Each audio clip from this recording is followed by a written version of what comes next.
তোকে দোকানে যাবো? না, তোকে নিয়ে গেলেই তুই এটা ওটা কেনার জন্য বায়না করবি। না না, আমি কিচ্ছু কেনার জন্য বায়না করবো না, আমি তো পাখি দেখতে যাবো।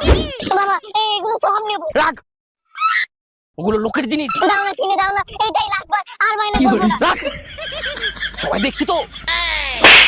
ভীম, তোর মাসি বাড়ি যাবো, যদি খিদে পায় এখনই খেয়ে নে। ওখানে গিয়ে কিন্তু খাই খাই করবি না। না না বাবা, আমার তো পেট ভরা। ঠিক আছে, যা, তাও অল্প করে খেয়ে নে। না না বাবা, আমার পেটে আর জায়গাই নেই। বাবা খিদে পেয়েছে, মাসিকে বলবো?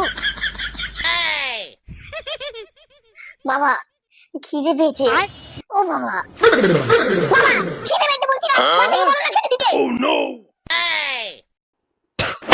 ভীম, বাইরে হালখাতা করতে যাচ্ছি, বাথরুম পটি পেলে এখনই করে নে, বাইরে গিয়ে কিন্তু জ্বালাবি না। না না না বাবা, পাবে না। ঠিক তো? হ্যাঁ বাবা, চলো। বাবা পটি পেয়েছে। বারবার বললাম যে ঘর থেকে করে আয়। এই ছেলেটা আমাকে পাগল করে মারবে। বাবা তাড়াতাড়ি চলো, নইলে প্যান্টে হয়ে যাবে। এই, চল, চল, চল, চল, চল, চল।